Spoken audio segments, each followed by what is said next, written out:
Welcome to This Explainer. Today, we're diving into a really crucial challenge for school districts: how to intentionally build equity-centered leaders. We're going to be unpacking research that breaks down the exact systems districts use to prepare, hire, and support principals to tackle educational inequities head-on. It's so easy to look at a highly effective principal and just assume they have some magical, innate talent. But the research makes it absolutely clear. Great principals are made, not born. They're actually the product of intentional, interacting systems of development. They are shaped by frameworks that recognize, prepare, support, and reward high-quality leadership. So today, we're going to look at how we can re-engineer those exact systems to cultivate not just great leaders, but true equity-centered leaders. All right, let's quickly map out where we're headed today. First, the power of principles. Second, the CRSL framework. Third, the principal pipeline. Fourth, preparation and hiring. Fifth, support and supervision. And finally, sustaining equity. Let's jump into Section 1, the power of principles. The research points out something we really can't ignore. Educational inequities are frequently baked right into the status quo.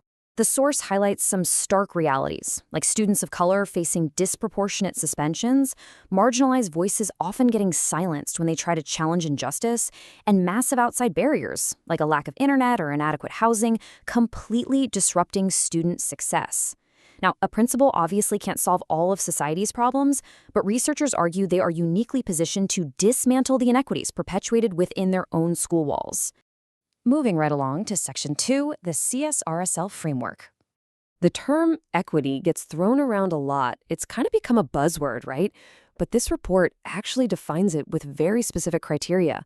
According to the research, equity-centered leadership requires a critique of oppressive practice, a commitment to fairness, and a deep understanding of community knowledge. Essentially, it tasks leaders with interrogating exactly how educational systems maintain systemic inequity. So, culturally responsive school leadership, or CRSL, is built on 4 main behavioral strands. Let's walk through them. First up is developing critical consciousness. That means understanding historical oppression to actually address current school conditions. Second, ensuring inclusive school environments, collaborating to make spaces truly welcoming to everyone. Third is providing culturally responsive instructional leadership, which is all about supporting teachers to honor diverse contributions in their pedagogy.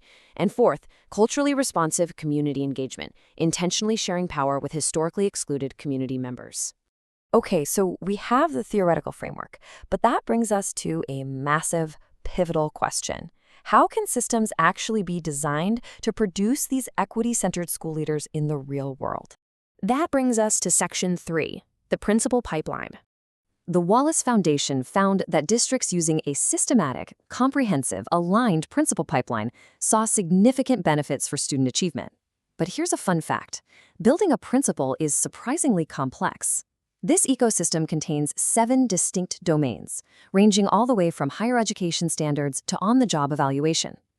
To prevent cognitive overload, the report groups these into 3 logical phases, so we can see how to inject the CRSL framework at every single step. Let's look at the first chunk in Section 4, preparation and hiring. This pre-hire phase, it's literally the gateway to leadership. The researchers note that well-meaning systems often accidentally screen out diverse talent right here, or they fail to set clear expectations for equity from the very beginning. So how do districts actually transform this phase? Well, in the standards domain, early national standards lacked explicit references to race and equity, so the researchers suggest explicitly prioritizing them. Moving to preparation, programs can drop biased admissions criteria. Fun fact here, research often shows standardized tests like the GRE are actually pretty poor predictors of real leadership success anyway. And finally, in hiring, districts can bring the community directly into the process. Imagine putting elders, local organizers, and parents right there on the interview panels. Next up, Section 5, support and supervision. Okay, so you've hired an equity-centered principal. Awesome. But once they're on the job, they're going to face challenges. If they're actively dismantling inequitable systems, they absolutely need continuous, structured support from their district to survive and thrive. Think about traditional evaluation tools. They usually focus super heavily on test scores, right? But they rarely capture equity-centered behaviors. To shift this, the report suggests conducting equity visits to really investigate how classroom practices might be creating inequitable experiences. Supervisors can also use school climate surveys to evaluate if a principal is actually addressing the root causes of inequities. And crucially, district leader tracking systems should intentionally identify and monitor diverse pathways to ensure fair access to the principalship. And finally, Section 6, Sustaining Equity. At the very foundation of this entire pipeline sits systems and sustainability. The researchers emphasize a critical reality check here. Equity-centered school leaders are not superheroes. They simply cannot do this alone, and they absolutely depend on district infrastructure to sustain their efforts over the long haul. Because equity is definitely not a one-off training session. It requires deep structural commitment. The report outlines several systemic actions for districts to take. This means reallocating budgets toward equity goals, regularly auditing curriculum for fair representation, reorganizing to cut through equity-stifling bureaucracy, and actually sharing structural power collaboratively with local partners and parents. So we've gone from the theory of culturally responsive school leadership all the way to the practical reality of redesigning a 7-domain pipeline. I want to leave you with this provocative question to think about. How does your community's school leadership pipeline measure up?